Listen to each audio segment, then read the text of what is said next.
Jorge Munguia got knocked out. Yeah. I thought I didn't think that was real. I saw it on Twitter and I was like, hold on, wait. Yeah. Hold on. I was like, wait, whoa. I came home from the NBA Cup. They were having the semifinals. I was covering that Saturday night. So I get home, it's the 4th round, and I'm watching the fight and I'm going, Munguia doesn't look sharp. You know, like I'm like, Munguia doesn't look like himself. He just doesn't look sharp. Sure enough, 6th round comes, he gets caught. It's the upset of the year. Was this his 3rd fight of the year? He's had a lot of tough rounds this year, yeah. Eric Bazinian was a war.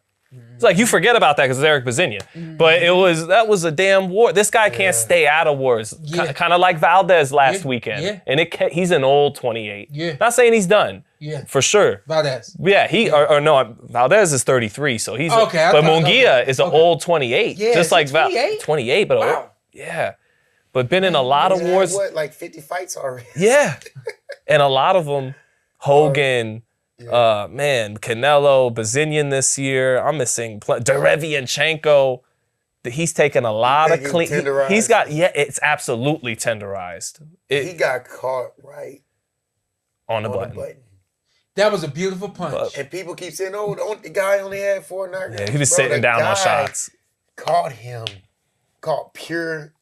That's the explanation. I always tell people all the time, don't judge power based on how many knockouts somebody's got, right? So then when you talk about a Tank Davis, don't judge power based on his physique and he looks powerful and so he's powerful. You have to also judge, number one, where that punch placement is.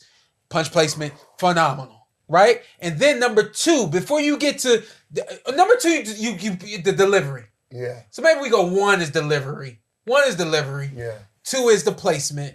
And then 3 is where's the impact, right? So if you this is how you measure true power, Deontay Wilder. Guys moving away from D, getting caught and going down and not getting up. That's real power. But look at Tank Davis, most of his fights. I'm not judging, not saying he ain't power. I'm not saying that. But watch, a lot of his knockouts, the opponents are coming into the punch. Right? Which adds in the to knockdown the impact, round too. right? Yeah. So when you got 4 knockouts right here and everybody, he can't punch. Well, number one, my man been in quite a few wars this year alone. Yeah. Okay? So he's worn down, not chitty. Yeah. No longer that guy anymore. Just not enough rest and recovery for this guy. Yeah. On top of that, right? He throws a punch, he misses. It's not funny, but then he tries to come back and he comes into the punch. Yeah. You know what I mean? And on top of that, he was really in a relaxed state when he got caught with the shot too. So really, man, like don't look at the fact that, anything. You get a lot of people, you ain't the same since you fought Canelo, the money that spoiled you and, all this other. I don't think it's that. I think he's really wanting to work, but a little too much work for him this year. Yes. Yes, especially after how tough the Bazinian fight was and the Canelo fight. Yeah, and the Canelo fight. And there are probably some people going, you guys have never have. Fighters need to fight more often. This kid does. And okay, but could we be smart about it? Yeah. He's had 2 wars this year. They probably should have let him back-to-back TKOs or something. Easy work, then keep it going. Right. Let's get one more in. And to that point, because I've been the one that allowed this recently, fighters need to be fighting 3 times a year. And I'm with you. Maybe 4 times a year. Fight once a season. But if you fight a Super Bowl, he fought a Super Bowl. He had his Super Bowl this year. It's not. There's 1 Super Bowl a year. Right. right. And they get a long rest. Right. Yeah. So he had a Super Bowl and then, a damn war on ESPN to follow it up. What do you call it? A conference game, the conference game. A double overtime game against a fringe team. And then this one right here, man, I couldn't believe it. Me neither. But I do got to defend the kid. That count was fast as heck. It was. It's funny. If he was in America... If he was in America fighting as an A side, he might have got along. Isn't it kind of funny? He got a quicker count in Mexico than he would in America. Yeah. In the United States, they're both in America. Quickest counts I've seen. And on top of that, he was up at 10. Yeah, he was up. He still got up. I don't think so here's my thing. The ref just didn't do his job. right? Yeah. And this is what I mean by that. The ref was supposed to give him the 10.5 seconds. No, not the 10.5 seconds, but the like. What do you call it? Like when the police Seen it so many times. What do you call it when the police pull you over to get you out of the DUI car? test. Yeah, he's supposed to get the DUI test. Yeah. How do you know?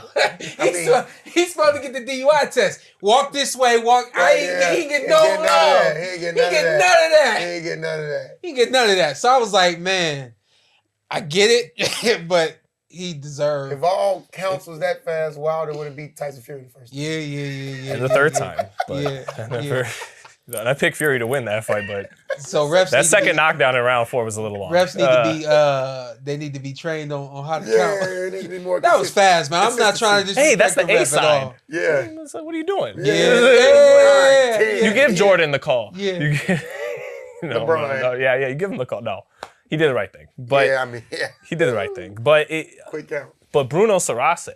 This is the first time we said his name. Yeah. Bruno Surace. Sorry, my fault. Surace. Yeah. So I on Twitter I said, hey man, he fought a beautiful fight, and understandably, I got some pushback. What do you mean? He was losing every round, and he fought his. I'm not saying he fought Hopkins, Trinidad, Mayweather, Corrales, Canelo, Plant.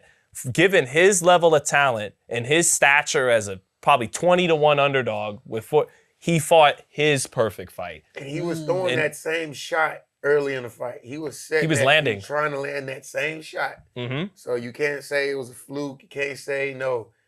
From the beginning of the fight, he was trying to land that same punch. And he's smart because in round 2, he was touching him with he kept splitting him with the left uppercut and then chopping with the right hand and finding other ways to set up the right hand. But he got dropped in the second because he got confident. He says, I'm touching Munguia. Yeah. And Munguia reminded him, don't exchange. Yeah. And so it's like, okay, maybe he was still losing rounds after the knockdown, but he was landing the more sharp, cleaner, accurate shots. And Munguia wasn't touching them as often after the knockdown. Those combinations were starting to hit elbows and gloves, and he was starting to snipe with 1 or 2 shots at a time. And then it wasn't just that punch. We've said this all, but it wasn't that punch that knocked Munguia out. Right. It was the thousands of punches he's taken in these wars. Yeah. And then that was the final one to break it open. For that night. Yeah. Get you some rest up. Like my boy Steve Smith say, rest up, champ. Yeah, the receiver from the Panthers. Ice up. Yeah. Ice up. Yeah. Ice up. And take you some time off, man. He could win the rematch. He could. Yeah. I mean, he the thing he needs is just more defense. I think we've known that since we've known how many. That ain't happening, I think. Yeah, it ain't gonna happen. It ain't gonna happen. This moment happened and it still ain't gonna happen. I think he just kind of is who he is. It's always gonna be a war, and the firepower that he has always gotten him over everybody else, of course, except for Canelo now, this guy. But comes back rested up, and I think that you're right. He could handle the business. But if he's just sharper. This guy's legit, though. Yeah. I had never heard of him before. Heard of him now. Yeah. It's got a cool name. Bruno's an objectively cool name. It's a cool Where's name. he from? France. I saw the flag. Okay, that was the French flag. Zac Lac Bleu Solace. Yeah. Yeah, I was trying to figure out how to pronounce his name. I was trying to find a way to fit in that Zac Lac Bleu with his, turn it into I can't. I'm not good,